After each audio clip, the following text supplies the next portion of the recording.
This video is the beginning of the end of you ever giving a fuck about what anybody has to say about you ever again. You can't stop caring what people think, and you won't stop caring what people think until you know why you care what people think.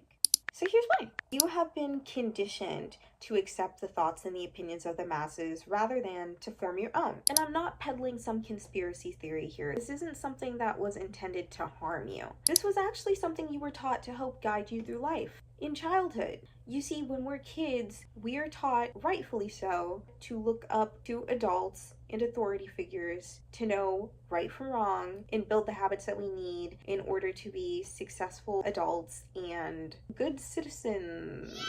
So essentially what's going on is we have a bunch of adults who are walking around who never learned how to find validation within themselves because we teach children to look for validation outside of themselves. Because what the fuck do you know when you're a kid?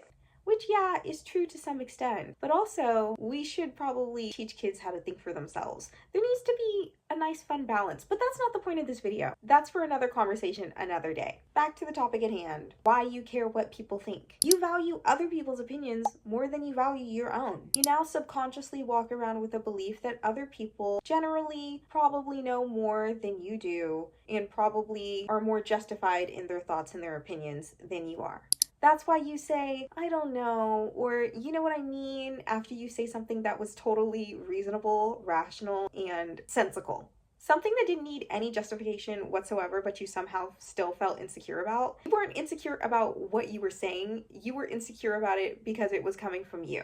That was deep. That was real. Some of y'all need to sit with that. Assuming that other people see and understand the world more clearly than you do traps you in this perpetual cycle of low self-esteem. It's kind of like that image of a snake eating itself. Nothing like never-ending self-demise. Am I right, ladies? Your subconscious beliefs that your thoughts, opinions, and feelings don't matter as much as other people's do shows up in your actions, and that hurts your self-esteem. Then in turn, your actions start reflecting to your subconscious mind that your thoughts, opinions, and feelings don't matter as much as other people's do, and that also continues to diminish your self-esteem. It's just a never-ending perpetual cycle of low self-esteem going further and further and further down into a ditch until it's unbearable and you have to do something about it. This is how you're going to dig yourself out of that hole. The first step in learning to value yourself and your thoughts and your opinions and your feelings is by getting to know what the fuck your thoughts, opinions, and feelings even are in the first place. It's getting to know yourself. Self-love.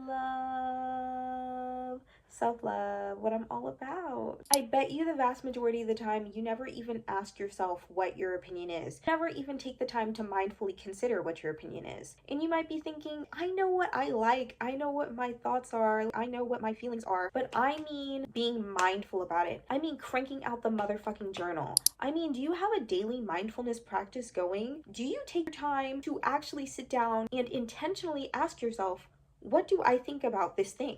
Or do you scroll on social media and see what everybody else is saying and then conclude, well, yeah, a whole bunch of people seem to have this opinion and that seems rational to me. That's also my opinion. How often do you just ask yourself without anybody else's input, what do I think about this thing? In everyday activities like eating, how often when you go to a restaurant, for instance, do you think beyond, I like this dish? Do you ask yourself what about it you like? Are you like, wow, the way that the salt pairs so nicely with the Italian vinaigrette, I don't fucking know. Or the way that the sweetness pairs so delicately with the buttery texture. I don't know, but ask yourself intentionally about details. What is it exactly that you like? And get down to the nitty-gritty. Get to know those things about yourself, because it's not until you know yourself and your thoughts and your opinions and your feelings on that nitty-gritty level that you'll be able to stand by your thoughts, your opinions, and your feelings. That you'll be 10 toes down on it, so that if anybody comes along challenging that opinion or worldview, you won't think twice. Disclaimer, this isn't to say that you should never question your opinions, that you should never change your mind. You should have flexibility, but too much of a good thing is a negative. Almost always. You want to be flexible, but you don't want to be flim-flam. You don't want to be swaying all the time just because somebody disagreed with you. You want to have a backbone. You want to have integrity. You want to have a solid sense of self. I would encourage you to have a little journal session where you ask yourself intentionally, how often do you tend to just agree with others? Are you agreeable? Because that's something that is considered a positive a lot of the time, especially for women, to be agreeable. But really, the word agreeable a lot of the time is just a euphemism for easily manipulated, easily controlled. And also ask yourself, how often is it that you defer to the general consensus? How often do you assume, well, most people seem to hold this opinion, so this must be the truth. This must be right. This is not to encourage you to fall into conspiracy theories, into the opinion that is contrary to what most people seem to be going along with. Don't do that. Think critically, use logic, defer to facts, find facts, and listen to facts. Don't deny facts, but don't just take the general consensus and run with it. Do your own research and come to your own conclusions. That will give you so much self-respect and way higher self-esteem and a much better, deeper, happier, content, fulfilling relationship with yourself. Not valuing your own opinion is a symptom of not trusting yourself. And if you don't trust yourself, you're going to have poor coping mechanisms because you won't trust that you'll be able to get through whatever difficulties life throws at you. It means that you don't trust that you are now the authority figure and the sensible adult that your inner child can look up to. Of course, you're going to be insecure if you don't trust yourself and you don't know how to build trust with yourself. Insecurity at its core is just you recognizing that you don't have your own back. And a lot of times the issue isn't that you're not capable of having your own back, and it's not even that you're not actively showing up for yourself. It's just that you don't acknowledge the ways that you're actively showing up for yourself. And that's where mindfulness comes in. That's why it's so important to be intentionally and mindfully paying attention to the positives in your life, to be focusing in on abundance like we always talk about. I challenge you to make a proof list of all of the ways that you showed up for yourself just within the last 30 days. It doesn't have to be anything too monumental at all. It can literally be you got up for a workout one day that you said that you were going to. It can be that you ate fruits and vegetables when you were supposed to. It can be that you took an extra nap instead of pushing through burnout. Start keeping track of and paying attention to these little things and train your mind to start paying attention to all of the ways that you are there for yourself. It will only create more security and higher self-esteem in your life. You can and you should value your opinions because your opinions are microcosms of your own life experience. Just be sensible enough to know that your opinions are not always right, and oftentimes they can't be right because opinions are subjective. Just be sensible enough to know that you're not always right, and be humble enough to admit when you are wrong. If you're afraid to be wrong in public, it's probably because you have some form of imposter syndrome. And I think that imposter syndrome definitely does extend beyond professional life. Imposter syndrome can literally mean that you're not too sure that you're not an idiot. That sounds like a crazy thing to say, but I feel like a lot of people feel this way and just aren't really mindful enough to acknowledge it, that subconsciously you kind of worry that you're not smart. And so if you say something dumb and someone is to correct you or notice that you said something unintelligent or just inaccurate, then that person is going to find out your deep, dark secret that you're a moron. That's not how it works. Everybody is wrong at one point or another. The smartest people alive are wrong at one point or another. But the only way to get smarter is to be wrong and have that wrong thought or belief corrected. I always say there's no such thing as perfection, but the closest thing to perfection can only be attained through trial and error.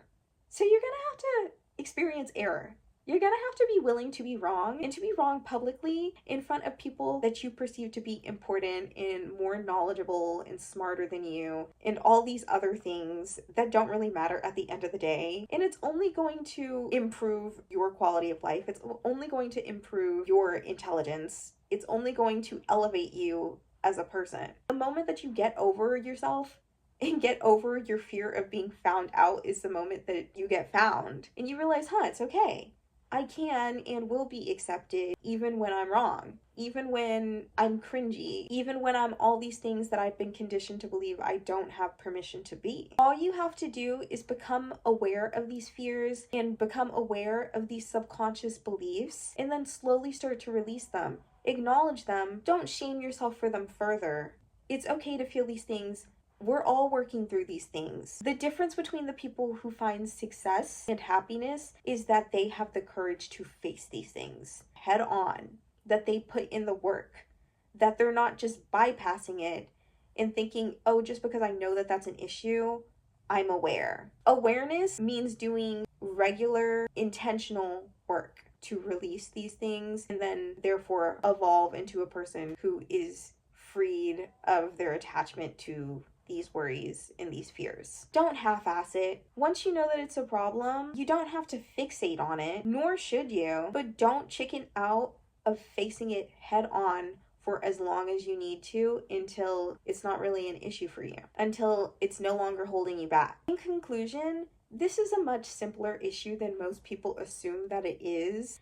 Because here's the kicker. The issue is not anybody else in what they think about you. The issue is your own relationship to self, your lack of relationship to self. Because when you're really focused in on your own thoughts, opinions, and feelings, and you're tuned into those, you don't have any fucking room to be worrying about anybody else's. Another thing that you will always hear me say is that our energy and our attention is always going somewhere. So if we're not investing it into ourselves, then it's going somewhere that we don't want it to go. If you put it into other people and their thoughts, their opinions, their feelings, their dreams, then your energy ends up scattered. Then you end up feeling anxious and lost and less than. That gets you out of alignment, and that continues a pattern of manifesting a life, a reality that does not fulfill you, that doesn't make you happy, that you're not meant to have. You break free the moment that you realize you are your safe place. You always have been, and you always will be. If you cannot be intentional about investing your energy back into yourself, you will never be intentional about creating the reality that you truly desire. You will never live the life that you crave. That's a pretty miserable, bleak reality, but it doesn't have to be yours. So choose better. Don't forget to add me on Instagram at both UNHUMBLEABLE and at Sakeenah, and check out the website unhumbleable.com. Sign up for our monthly newsletter. Thank you for watching this week's episode. Don't forget to like and subscribe. I will see you next week. Thanks for watching. Bye, guys.